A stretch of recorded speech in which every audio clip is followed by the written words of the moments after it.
एकीकडे संसदेत विरोधी पक्ष सरकारला त्राही भगवान करून सोडत आहे, तर दुसरीकडे राष्ट्रवादी शरदचंद्र पवार पक्षाच्या खासदारांनी पंतप्रधान नरेंद्र मोदींची भेट घेतली। सुप्रिया सुळेंसह 8 खासदारांनी पंतप्रधानांची अर्धा तास चर्चा केली। बैठकीत पवारांच्या ऊर्जेचा आदर्श सर्वांनीच घ्यायला हवा असे गौरवोद्गार यावेळेला पंतप्रधानांनी काढले। मतदारसंघातील समस्या, विकास प्रकल्प, पाऊस या मुद्द्यावर खासदारांनी चर्चा केल्याचं समजतंय। मात्र ही बैठक धोरणांसंदर्भात होती, राजकारणासंदर्भात नाही असं ठासून खासदारांनी सांगितलं। मतदारसंघ फेररचना विधेयक किंवा एनडीएत सहभागाबाबत कोणतीही चर्चा बैठकीत झाली नाही असं खासदार अमोल कोल्हेंनी पत्रकार परिषद घेऊन स्पष्ट केलं। याशिवाय फुले दाम्पत्य, लोकशाहीर अण्णाभाऊ साठे, राष्ट्रसंत तुकडोजी महाराज यांना मरणोत्तर भारतरत्न द्यावं अशी आग्रही मागणी पंतप्रधानांकडे करण्यात आली। एकीकडे शिंदेचे खासदार पंतप्रधानांची भेट घेऊन आल्यावर ठाकरेंच्या शिवसेनेनं टीकेची राळ उडवली होती। आता त्यांचे मित्रपक्ष असलेल्या राष्ट्रवादी शरदचंद्र पवार पक्षानं मात्र मोदींची भेट घेतल्यानं भुवया उंचावल्या आहेत।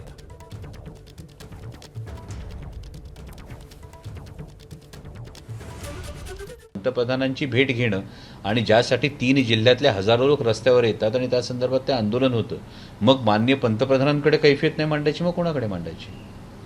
तर याचा संबंध मला वाटतं लगेच डिलिमिटेशनच्या बिलाशी किंवा लगेच NDA मध्ये ढकलायच्या संदर्भात हा लावला जाऊ नये असं मला वाटतं। मला असं वाटतं आपण जर या संदर्भात कोणाच्या मनात शंका असतील तर त्यांनी भेटीचे जर व्हिज्युअल्स पाहिले तर माननीय पंतप्रधानांना आम्ही महात्मा फुले पगडी आणि उपरणं ही भेट दिली आणि त्याचबरोबर राजदंड हातात असलेला छत्रपती शिवाजी महाराजांचा एक पुतळा ही भेट दिली।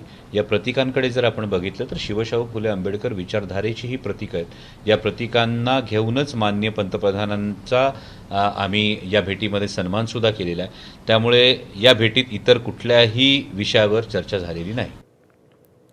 या भेटीवरून काँग्रेस नेते आणि माजी मुख्यमंत्री पृथ्वीराज चव्हाण यांनी काहीशी नाराजी व्यक्त केली। पवार काय आणि राष्ट्रवादी काय त्यांचा अजेंडा त्यांनाच माहिती असल्याचं चव्हाण म्हणाले। त्यावर राष्ट्रवादीचे प्रदेशाध्यक्ष शशिकांत शिंदे यांनी काय प्रत्युत्तर दिलं ते आपण पाहूया। एक्झॅक्टली कोणाचं काय चाललेलं आहे, कोण कोणाला कशाकरता भेटतंय, सकृतदर्शनी ते सांगतात, काहीतरी कारण सांगतात, पण तो कशाकरता भेटतं हे आपल्याला सर्वांना माहिती आहे की जेव्हा अशा भेटीगाठी होतात आणि ज्या भेटीगाठी उघड होतात त्या वेगळ्या आहेत, त्या गुप्त होतात त्या आपल्याला कोणालाच कळत नाहीत, त्याही होतात। मला आमचे जे सत्ता पक्षातले जे काही मित्रमंडळी जुने आहेत ते सांगतात की आम्ही हा पक्ष फोडणार, आम्ही उद्धव ठाकरेंचा पक्ष फोडला तसं आम्ही राष्ट्रवादी पण फोडणार असे हे लोक सांगतात आम्हाला। माझ्या माहितीप्रमाणे पृथ्वीराज चव्हाण साहेब फार मोठे नेते आहेत। त्यावेळेला काँग्रेसचे विचारांनी महाविकास आघाडी म्हणून आम्ही व्यवस्थितपणे झालो असतो तर मला वाटतं महायुतीचं सरकारच आलं नसतं। मी मागच्या ह्याच्यावर जाणार नाही।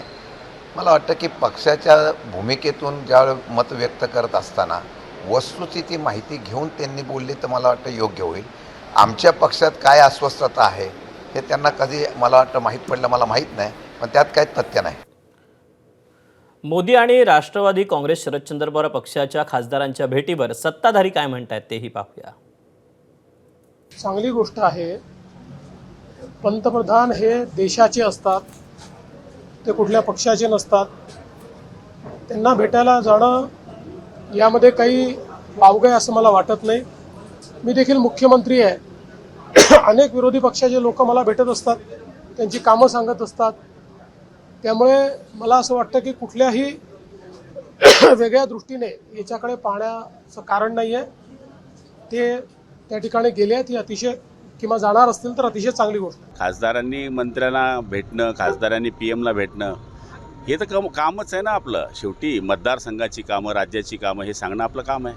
एक पक्षाचे जे खासदार आहेत ते भेटायला जात आहेत, पहिले विलिनीकरणच्या विषयावर चर्चा असल्याची मग तो त्यांचा व्यक्तिगत प्रश्न आहे, कोणी कोणामध्ये विलीन व्हावं ते त्यांचा व्यक्तिगत विषय आहे। पण लोकप्रतिनिधी तो इंडिपेंडंट जरी असला तरी तो त्याच्या मतदारसंघाचे प्रश्न PM किंवा राज्याचा प्रतिनिधी असला तर CM पर्यंत मांडणं हे त्याचं काम आहे। पवारसाहेबांचा अंत कोणाला लागतो काय कधी? ते कधी काय करतील ते? महाराष्ट्र इतका अवस्थाना पाहतोय पण आतापर्यंत त्यांना ओळखण्याची कुणाची हिंमत नाही झाली आणि म्हणून त्यांचे खासदार जर भेटणं असते येईल तर अधिक चांगलं आहे। बिल पास होईल, महिलांना न्याय मिळेल, महिला जसं आता विधानसभेत आहेत येतील, केंद्रात देखील बसतील अधिक महिला। आणि पवारसाहेब एक कोथ्या होतीचे नाही, ते उंच विचाराचे आहेत। ते जर तसा निर्णय घेत असतील तर त्यांचं स्वागत।